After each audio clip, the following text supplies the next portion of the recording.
Fresh.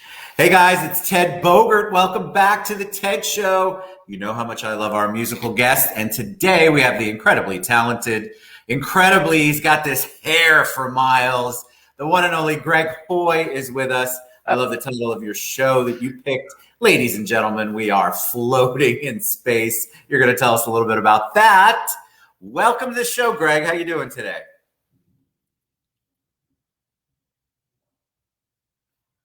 He's frozen, so hopefully he comes back. Maybe. Hi, guys, whoever's on. I appreciate it. Greg, you still there with us? Well, Greg is frozen in a very, very nice way, so I'm going to read a couple of things about Greg while he pops back on. Let's see if I can find this. He is my last show of the day. So Greg is the Greg Hoy Band. Oh, great smile, right, David? Yes. All of a sudden, here we go. This is why technology is so much fun, because poor Greg probably doesn't know he's frozen. Hello. Are you back, Greg? Well, there he is. Oh, no. Mr. Greg. All right, so we're going to give him a minute, but I will read you. There he is. Greg, are you back? I don't know. I hope so. I don't know what's going on. Hello. It's a connection thing, but it's all right. Technology's awesome. All right, we have a lot of love. Tell them about you while you're still on here. What about me? I was just coming off a 5-week tour across the United States. We did about 20 shows, my rock and roll band. And it was wonderful. It was unusual. You know, these are weird times to be out and about. And it was just great meeting new people and connecting and playing live music again. So tell us about your beginnings. Were you always musical? Did you sing in front of your parents as a kid? When did you realize that music was your passion and what you wanted to do? Yeah. Ted, I was super fortunate. I was raised in a family full of musicians. You know, my brother was a sax player. My sister was a guitarist. My other sister was in the marching band. My mother loved music. She loved, listening to records at home. We would listen to all kinds of stuff. Herb Alpert, the Beatles, Led Zeppelin. And then in the 80s, we listened to like Huey Lewis and the News and just tons of music I was surrounded by. So I picked up, clarinet and guitar in 4th and 5th grade and just sort of never looked back. It's interesting to me a lot of kids, obviously, you have a passion for music, teen angst. I mean, all of that is all part of it. But as you become an adult, a lot of them that gets put to the wayside. They go for a real career in their minds and they give up on that dream. What was the turning point for you where you realized this is what I want to do as an adult as well? I want to do music. Yeah, I think that's a great question. I'm one of the people that believes creativity is in each and every one of us in various shapes or forms. What I found over the years is that music was my outlet, my therapy, the thing that got me the most excited in communicating with other people. I've always been in bands. I've written about music. I was a music journalist after college. So I feel like it's just this compulsion almost. It's not it's conscious the way I do it, but it's also something that I just can't not do. What's the writing process like for you? I love to hear artists and creatives talk about, because everybody has a different process. Everybody pulls from different parts of their lives. It's not all autobiographical, but it's all things that usually move you. What's your process? Do you work alone? Yeah. Do you work with a group? Tell us a little bit about your process. Ted, I think I'm really into people's stories, and myself, I try to be a storyteller when I sit down to write. I'm one of those people that needs a deadline. So sometimes I'll book studio time. There's a studio in Oakland, California, tiny telephone, and I'll book a week there. And it puts a real fire under my behind to write songs. So I tend to sit down with a guitar and I have a little suitcase that has a kick drum in it. And I'll just, kick on the kick drum and play chords and and sort of mumble melodies, and a lot of it is stream of conscious. A lot of it is the melodies come out, I'm fitting words to the melodies, and hopefully there's something in there that's memorable and catchy. And resonates. And that's what I want to ask you. When you're on stage and you're performing and it's one of your babies, because all of your songs are your babies, all you creatives, it's what you create, whether it's a story or music. How are you feeling? Are you going right to the emotion that you were feeling as you wrote that? Do you ever get emotional on stage? What's your performance like of the songs that you have created? That's a great question, Ted, because I haven't been able to perform because of the pandemic. It was a very, very different experience this time. And the gratitude was very high, just to be able to be on a stage and have people in a room reacting to the music, the drums, the bass, the guitar, the vocal. I think I have, it depends on the song. I think a lot of songs lend themselves to the moment, especially the dancey, loud rock and roll stuff. There are a few songs that are personal to me, and I think of the people or the experiences I had when I wrote them, actually while I'm singing them. And I will say the one thing that I paid a lot of attention to this time was being present and being in the moment of performance. And it made a huge difference in my own personal journey on this tour. So you're back. So you're touring, which you mentioned a few times. Tell us about that, because obviously the pandemic shut all of that down, and all of you as creatives had to find other outlets, had to figure out how to get your music out and get that story out in a way that we had never really handled before. Now that it's back, what's that like? Is it re-energizing you? Is there any fear and trepidation, or are you feeling all of the above? Yeah, a lot of people were, my family mostly worried that the band and I were going to get very sick on the road.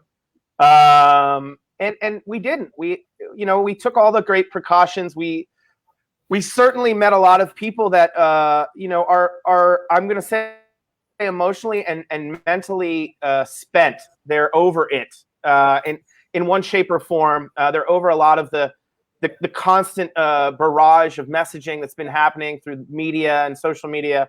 So just being in a room with them, sitting down with them, having a beer after the show, it was very life affirming for, I want to speak for my band and me.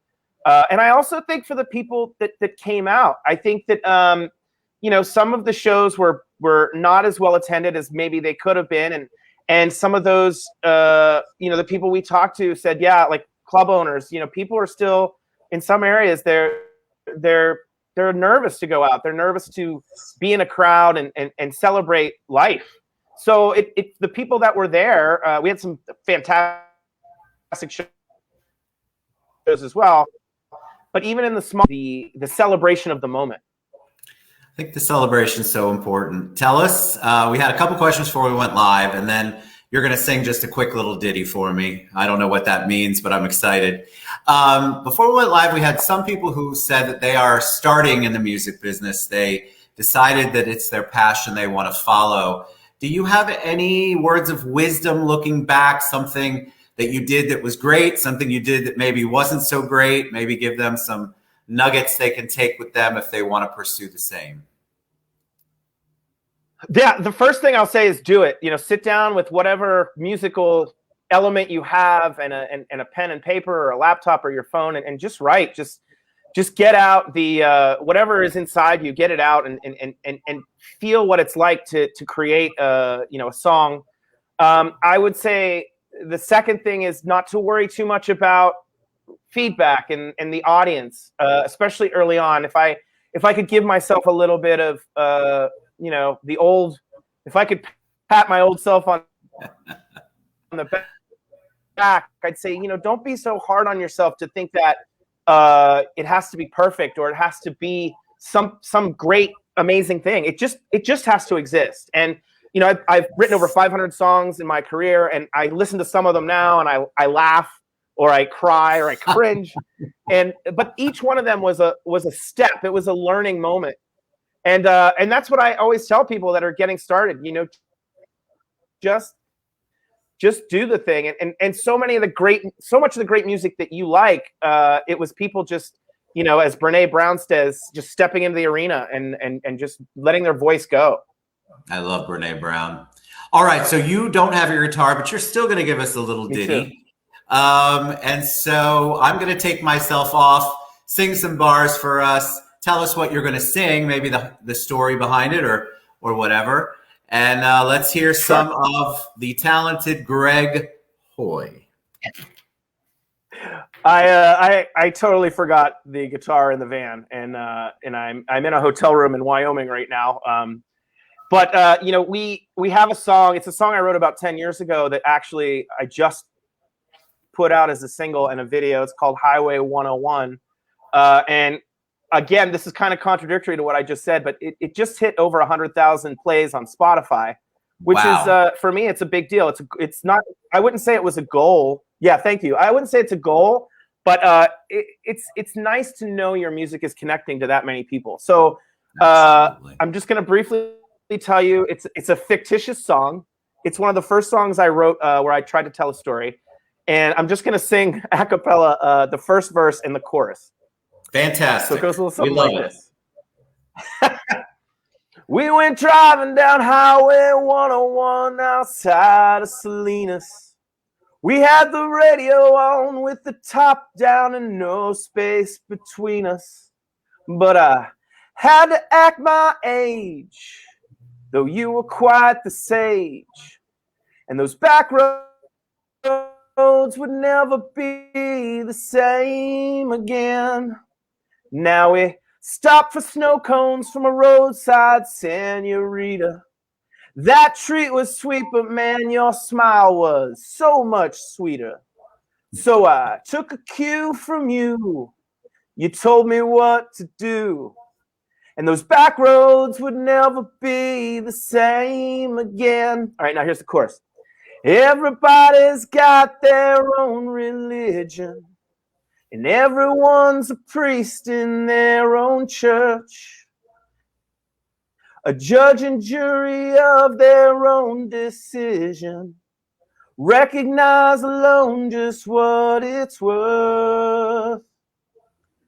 And that is the first verse and chorus to Highway 101, which I love it. I'm glad you told us it was fictitious.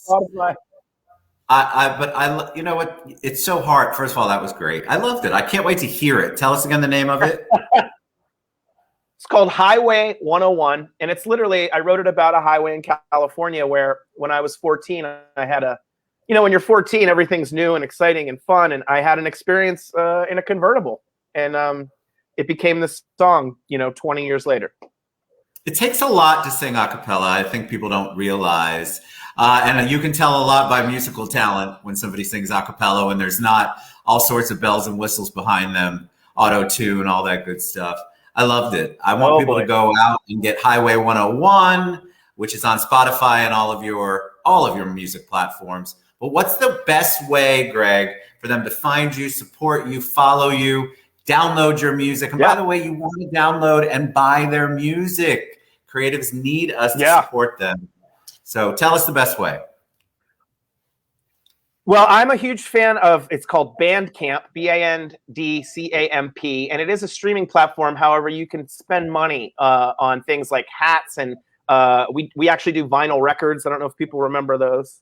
I do. But you can actually buy, I had a feeling maybe we were in the same ballpark there. And I will tell you, on the tour, we sold out of records, which was shocking to me. I brought 50 and they went, and people are still buying the physical, artifact of artists. And I think that's great. It's beautiful. All right. You can also go to thegreghoy.com, I believe, anywhere on social media, go to Bandcamp. Greg, thank you for being patient and flexible. I loved it. Come back anytime. Bring your guitar next time. I would love that very much.